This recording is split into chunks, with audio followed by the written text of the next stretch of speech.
Testamenti I kryepiskopit të Tiranës, Durrësit dhe gjithë Shqipërisë, Anastasit. I bekuar qoftë emri yt o Zot.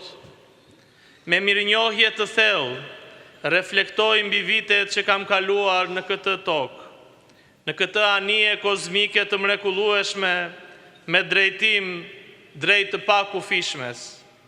Të falenderoj ty, Trini e Shenjtë, që më zbulove se pafundësia është dashuria.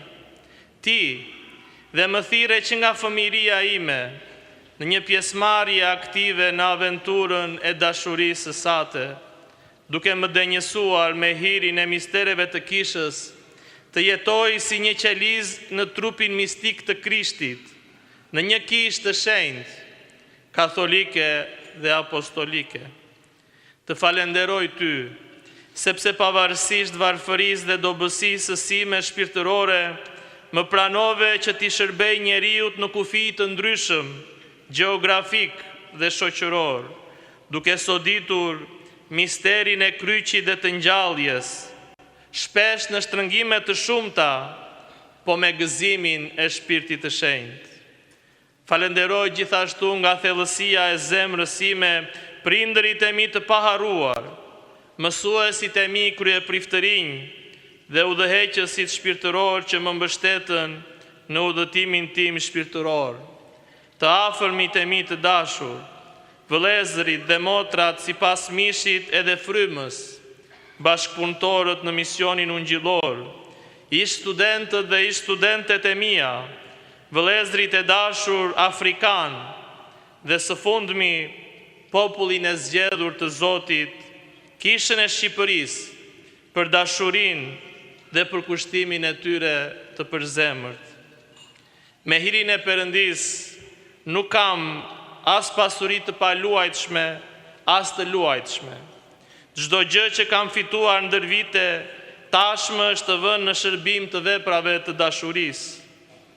Depozitat financiare në emrin tim si kryepiskop I përkasin Kishës së Shqipërisë.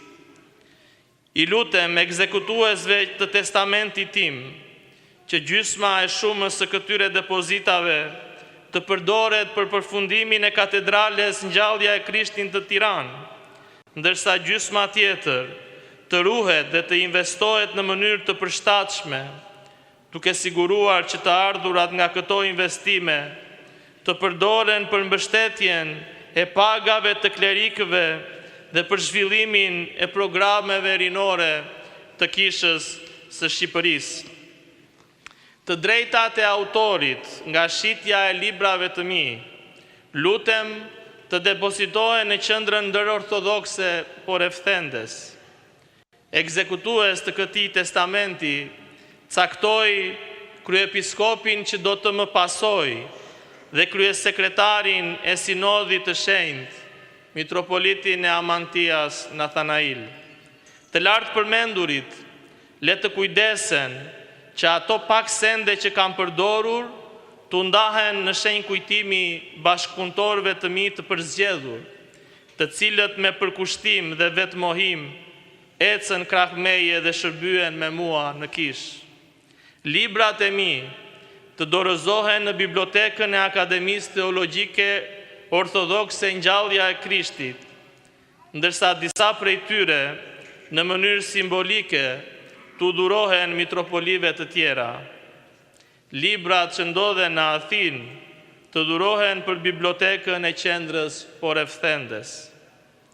Gjatë jetës sime, duke shërbyer në pozicione të ndryshme kishtare dhe në organizma të ndryshme ndërkombëtar, padyshim kam lënduar shumë vetë, qoftë nga dobësia, qoftë nga rëmbimi I çastit. Në këtë orë të shenjtë të përshëndetjes, kërkoj ndjesën e tyre. Nga thellësia e shpirtit, I fal të gjithë ata që me dashje apo pa vetëdije, me padrejtësi, intriga dhe shpifje, e bën udhëtimin tim më të vështirë dhe më të mundimshëm. Me fuqitë e mia të pakta, u përpoqa të shërbej në hapjen e horizontit të ortodoksëve të sotëm, ndaj përgjegjësisë sonë apostolike dhe ekumenike, në Greqi, në Afrikë, në arenën ndërkombëtare kishtare, dhe veçanërisht që nga viti 1991 ju përkushtova ringritje së kishës së shumë vuajtur të Shqipërisë, të cilën e desha me gjithë shpirt. Çdo gjë thelbësore që është arritur i përket hirit të Perëndisë. Dhe tani vëllezërit e mi, bashkëpunëtor, bijtë e mi të dashur shpirtëror, në Shqipëri, në Greqi, në Afrikën lindore dhe në vende të tjera të botës, gëzimi dhe kurora ime, ju përshëndes për herë të fundit, duke ju uruar atë që mund të dëshiroj më shumë, dhe ulgjunjët e mi përpara Atit të Zotit ton Jesu Krisht, prej të cilit quhet çdo atësi në qije e mbi dhe, që t'ju jap juve sipas pasurisë së lavdisë së Tij, të forcoheni në fuqi me anën e shpirtit të Tij në njeriun e brendshëm, që të ri Krishti në zemrat tuaja me anën e besimit, që të rënjosur e të themeluar në dashuri, të mund të kuptoni bashkë me gjithë shenjtorët se ç'është gjerësia dhe gjatësia dhe thellësia, lartësia, edhe të njihni dashurinë e Krishtit, e cila ka përcen çdo dituri, që të mbusheni me tërë plotësinë e Perëndisë. Efesianët kapitulli 3, vargjet 14 deri në 19. Ju lutem, mos rreshtni së luturi, që Perëndia të më mëshirojë edhe mua, shërbëtorin e Tij mëkatar, dhe të padenj, dhe të më pranoj të penduar në pafundësinë e dashurisë së Tij. Edhe Atij, që sipas fuqisë që veprohet tek ne, të mund të bëj shumë më tepër nga të gjithë sa kërkojmë ose mendojmë.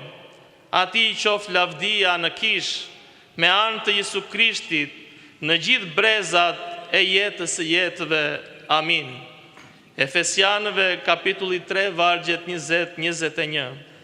Më i vogli ndër episkopët, Anastasi, kryepiskopi i Tiranës, Tiranë, 10 mars 1997, e korrigjuar më 27 qershor 2008, e korrigjuar më 24 qershor 2015.